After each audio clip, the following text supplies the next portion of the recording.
नमस्कार, स्वागत है आपका अपना प्रदेश उत्तर प्रदेश उत्तराखंड में।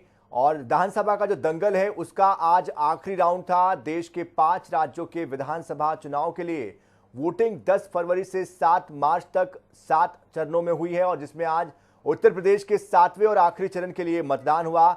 आज अंतिम चरण में 9 जिलों की 54 सीटों पर वोटिंग हुई। शाम 5 बजे तक 54.18% वोटिंग हुई थी। 7वें चरण में प्रधानमंत्री मोदी के लोकसभा क्षेत्र वाराणसी और अखिलेश यादव के लोकसभा क्षेत्र आजमगढ़ में भी वोटिंग हुई। आपको बता दें कि 2017 में बीजेपी ने 54 सीटों में से 36 सीटों पर जीत हासिल की थी। वही सपा ने 2017 में 11 सीटें जीती थी। मायावती ने 6 सीटें जीती थी। वही वोटिंग पूरी होने के साथ ही अब सबकी नजर 10 मार्च को आने वाले उत्तर प्रदेश, पंजाब, उत्तराखंड, मणिपुर और गोवा विधानसभा के चुनावी नतीजों पर है।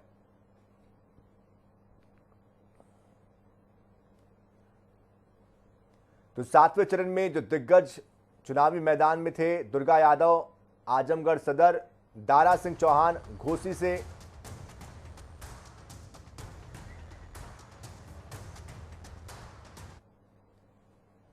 उत्तर प्रदेश विधानसभा चुनाव का आज अंतिम चरण है। 7वें चरण का चुनाव तिथि 7 मार्च और प्रातः 7 बजे से प्रारंभ हुआ है। मतदाताओं में भारी उत्साह है। खासतौर पर माताओं बहनों के बीच मन में चुनाव को लेकर के, सरकार की सुरक्षा और गरीब कल्याणकारी योजनाओं को लेकर के जो उत्साह देखने को मिल रहा है वो अत्यंत अभिनंदनीय है। 9 जनपदों के जिन 54 विधानसभा सीटों पर आज चुनाव हो रहे हैं, मेरी सभी मतदाता भाइयों बहनों से अपील है वे अधिक से अधिक संख्या में जाकर के अपने मताधिकार का प्रयोग करें। या न केवल उनका अधिकार है बल्कि यह उन्हें उनके संवैधानिक कर्तव्यों के प्रति भी आग्रही बनाता है। उत्तराखंड भाजपा ने प्रदेश पदाधिकारी, जिला अध्यक्ष, विधानसभा प्रभारी, विधानसभा प्रत्याशियों की बड़ी बैठक का आयोजन राजधानी देहरादून में किया। बैठक की अध्यक्षता चुनाव प्रभारी प्रहलाद जोशी और प्रदेश प्रभारी दुष्यंत गौतम ने की। 10 मार्च को होने वाली मतगणना से पहले बीजेपी ने मंथन बैठक का आयोजन किया जिसमें कि सभी सांसद मौजूद रहे। वही भाजपा प्रत्याशियों का दावा है कि भाजपा दोबारा से सत्ता में आ रही है और जिसमें 60 पार के लक्ष्य को भी भाजपा पूरा करेगी। भाजपा के बद्रीनाथ सीट से प्रत्याशी महेंद्र भट्ट ने तो एक कदम आगे बढ़ते हुए ये दावा किया कि बीजेपी की जीत को देखते हुए कांग्रेस के कई विधायक भी उनके संपर्क में। जिस प्रकार से धामी जी ने सत्ता संभाली और जिस प्रकार से एक युवा मुख्यमंत्री ने पूरे मोर्चे को संभाला, निश्चित रूप से बड़ा संदेश दिया, अहम फैसले हुए। खुद मंत्री रहते हुए भी हमने विभाग में महिलाओं के लिए बहुत हित में काम किया। अब की बार आप पहाड़ों में देखेंगे कि अत्यधिक जो है महिलाओं ने मतदान कर रखा है, तो सीधे सीधे भारतीय जनता पार्टी के पक्ष में कर रखा है और निश्चित रूप से अब की बार 60 पार का नारा पूरा होने जा रहा है। भाजपा का संगठन बहुत अच्छा है, बहुत मजबूत संगठन है। जिस तरह से नैनीताल के सारे कार्यकर्ताओं ने और संगठन ने मेरे साथ काम किया और जितने भी प्रत्याशी थे सबने मेरे साथ काम किया, मैं उनका बहुत बहुत आभार प्रकट करती हूँ। और जनता ने भी मुझे बहुत प्यार दिया, मैं इसके लिए आश्वस्त भी हूँ और सबको जितने भी प्रत्याशी यहाँ पे आए हैं अपनी ओर से बधाई भी देती हूँ।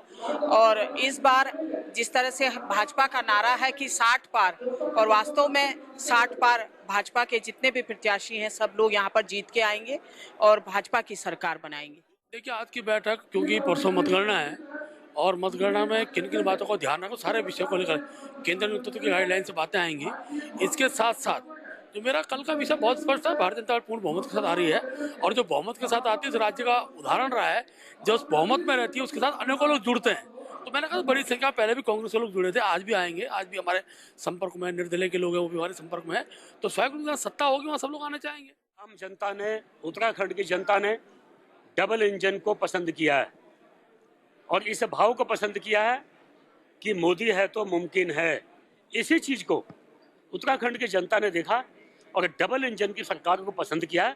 कमल के फूल पे वोट डालकर युवा नेतृत्व 60 पार इस बात को सच साबित किया है और यह 10 तारीख को आपको देखने को मिलेगा। निश्चित रूप से पूर्ण बहुमत से भारतीय जनता पार्टी सरकार बनाने जा रही है और विशेषकर हमारे यशस्वी प्रधानमंत्री नरेंद्र मोदी जी ने जो गांव की महिलाओं के लिए और किसानों के लिए जो काम किया है उसका बड़ा भारी असर मैंने महिलाओं में विशेष रूप से देखा है।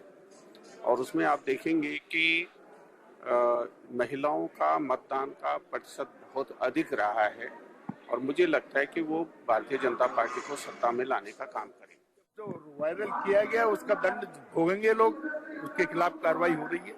सर, सीटों की सेटिंग का भी कुछ रहेगा क्योंकि विजय वर्गीय जी को कांग्रेस कह रही है कुख्यात है वो जोड़ तोड़ करने में, तो देखिए पूर्ण बहुमत से भारतीय जनता पार्टी आएगी, इसमें कोई प्रश्न चिन्ह नहीं है। बहुत ढंग से लोगों ने भारतीय जनता पार्टी को वोट दिया।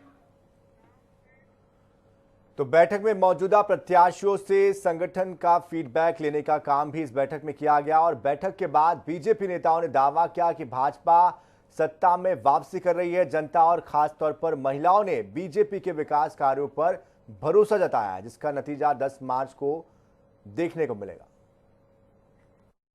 मतगणना से पहले चूंकि सभी हमारे जिलाध्यक्ष थे, विधानसभा के प्रभारी थे, प्रत्याशी थे, प्रदेश के पदाधिकारी हैं, जिलाध्यक्ष हैं, सभी के साथ बैठक हुई है। क्योंकि मतगणना में बहुत कई जगह पर पोस्टल बैलेट हैं, अन्य चीज़ें हैं, जिन पर लगातार जो है ये रहता है कि उस पर विशेष रूप से फोकस सबका रहता है।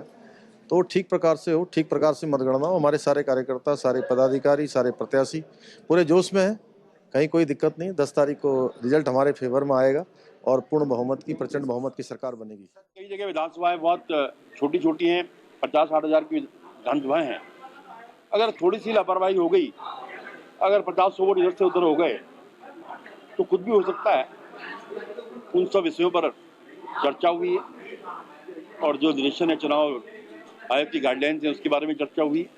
उसका ध्यान रखते हुए हम काउंटिंग में जाएंगे और हमें पूरा भरोसा है कि भारतीय जनता पार्टी की पूर्ण बहुमत की सरकार, जो 60+ का नारा दिया वो साकार होगा। भारतीय जनता पार्टी उत्साह है सब में और हम भारी बहुमत से इस प्रदेश में सरकार बना रहे हैं। और जो मिथक था कि नहीं एक बार आती है बीजेपी, एक बार आती है कांग्रेस, वो मिथक इस समय हम तोड़ेंगे।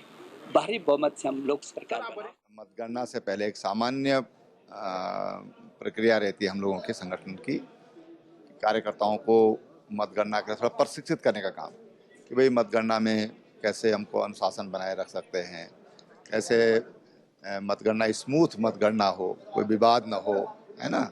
और जो सामान्य नियम जो इलेक्शन कमीशन के द्वारा जो बनाए गए हैं मतगणना के, उनके बारे में मतगणना जो हमारे अभिकर्ता हैं, जो हमारे कार्यकर्ता हैं, उनको एक तरह से गाइड किया जाता है कि कैसे करना है। अगले 3-4 दिन में काउंटिंग की तैयारी करना, किस प्रकार से काउंटिंग होनी है, एक्सपर्ट के तौर पर सभी कार्यकर्ताओं से बातचीत हुई। कल और परसों में एक वर्कशॉप भी हम लोग जो हमारे चीफ इलेक्शन एजेंट होंगे या जो एजेंट बनेंगे उनके साथ की जाएगी। यानी काउंटिंग को लेकर जिस गंभीरता के साथ सभी प्रत्याशियों को होना है, उसके संबंध में भी बातचीत हुई है विस्तृत रूप से। कांग्रेस क्या नहीं कहती और क्या करती है ये उसका अपना कहना है, लेकिन जहाँ तक संगठनात्मक कहूँ मैं तो माननीय कैलाश विजयवर्गीय जी इस बैठक में लेके और अंत तक जो है एक अपने यहाँ चुनाव को देखते हुए कैसे कैसे हम सब लोगों को काउंटिंग है, अन्य चीज़ें हैं, सब चीज़ें, और साथ ही आगे का कार्यक्रम किस तरह ये सारा रहता है वो अनुभवी है, पूरी तरह हो रहा है प्रभारी के रूप में। आने वाली 10 तारीख को उत्तराखंड विधानसभा के चुनाव परिणाम आ जाएंगे और ऐसे में बीजेपी और कांग्रेस अपनी अपनी जीत के दावे कर रहे हैं।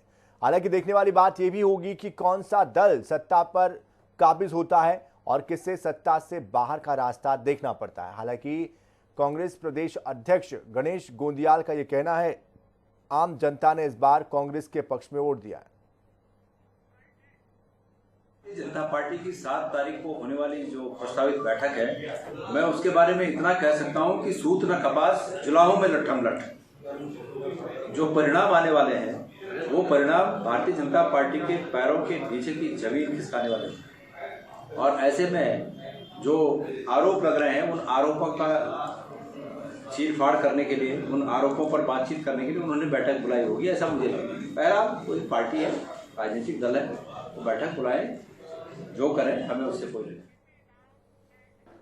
भारतीय जनता पार्टी के राष्ट्रीय महासचिव कैलाश विजयवर्गीय देहरादून में हैं और जिनके उत्तराखंड में आने के साथ ही कांग्रेस अब सख्ते में आ गई है, जिसका कारण है 2016 में तत्कालीन कांग्रेस सरकार में हुई बड़ी टूट, जिसके मुख्य सूत्रधार कैलाश विजयवर्गीय ही रहे। वहीं देहरादून पहुंचे कैलाश विजयवर्गीय ने बीजेपी को 2/3 बहुमत मिलने का दावा किया है। देखिए, जब 2/3 बहुमत आ रहा हो हमारा, तो फिर हमें इस प्रकार की कांग्रेस में क्यों हलचल है? भाई, कांग्रेस तो वैसे ही घुटने टेक चुकी है, पर हमारा स्पष्ट बहुमत आ रहा है, 2/3 बहुमत आ रहा है, हम लोग सरकार बनाएंगे।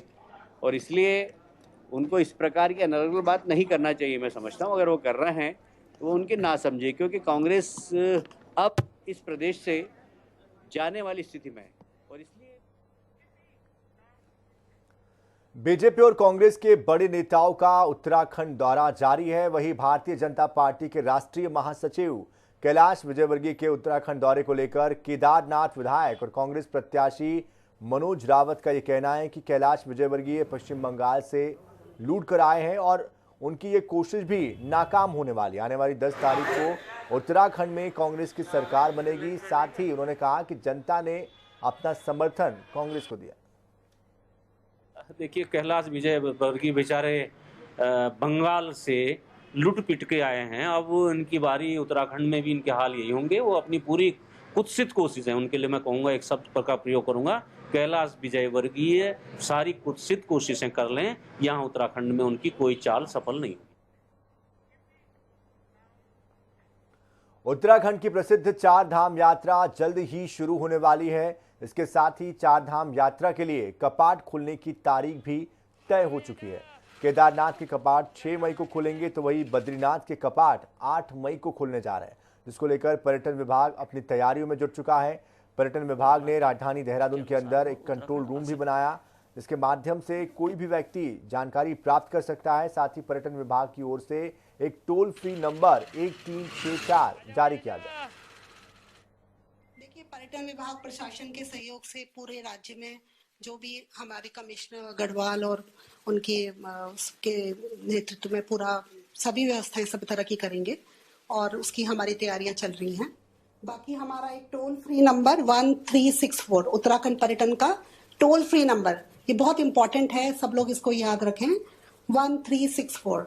तो इस पे हम लोग पूरे टाइम पे अवेलेबल रहेंगे, टोल फ्री नंबर भी है। और हमारी पूरी टीम यात्रा की जो है उत्तराखंड पर्यटन विकास परिषद की ओर से हमारा पूरा स्टाफ इसमें पूरे टाइम पर इसमें अवेलेबल रहेगा।